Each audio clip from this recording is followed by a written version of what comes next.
రేయ్, మీరు కాలేజీలు నడుపుతున్నారా లేక కాల్చుకు తింటున్నారా? కొంచెమైనా మానవత్వం ఉండాలి. బిడ్డలు చనిపోతూ ఉన్నా మీ ర్యాంకుల రాక్షసం మారదా?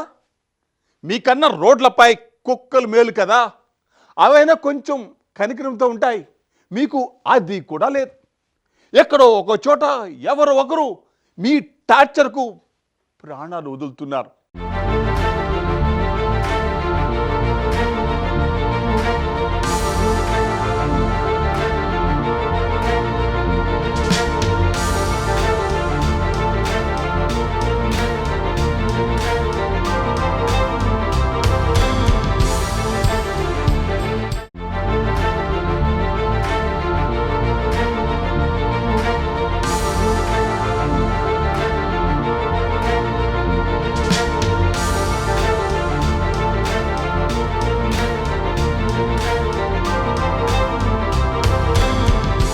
విద్యాబుద్ధులు నేర్చుకునేందుకు కాలేజీలకు వెళ్లే విద్యార్థులు విగత జీవులుగా మారి తల్లిదండ్రులకు కన్నీరు మిగులుస్తున్నారు.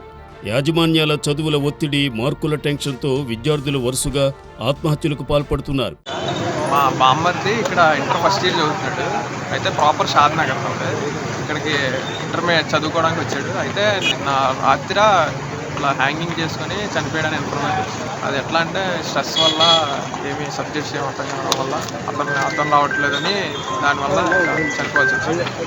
అది వాళ్ళ ఫ్రెండ్స్ బట్టి కనుక్కుంటే చెప్పారు ఇన్ఫర్మేషన్. వాళ్ళ ఫ్రెండ్సే ఇచ్చారు ఇన్ఫర్మేషన్ ఇట్లా అవుతుందని. ముందు నుంచి చెప్తున్నాడంటే ఇలాగా ఒంటరిగా ఉన్నాను, లోన్లీగా ఫీల్ అవుతుంది. దానివల్ల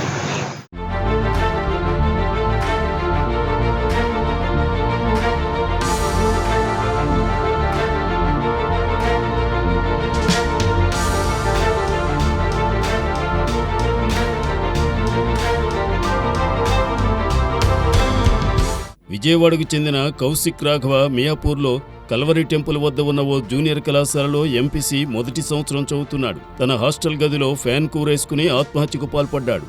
అయితే విద్యార్థి ఆత్మహత్య విషయాన్ని కాలేజీ యాజమాన్యం గోప్యంగా ఉంచింది. మృతదేహాన్ని పోస్టుమార్టం నిమిత్తం గాంధీ హాస్పిటల్కు తరలించారు.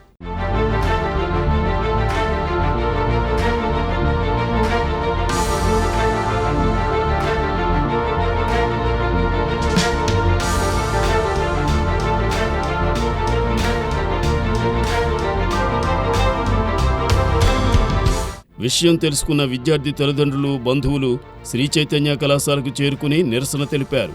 విద్యార్థి మృతిపై విద్యార్థి తల్లిదండ్రులు పలు అనుమానాలు వ్యక్తం చేశారు.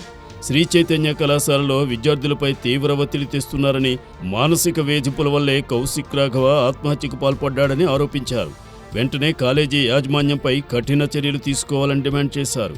మియాపూర్ పోలీసులు కేసు నమోదు చేసుకుని దర్యాప్తు చేపట్టారు.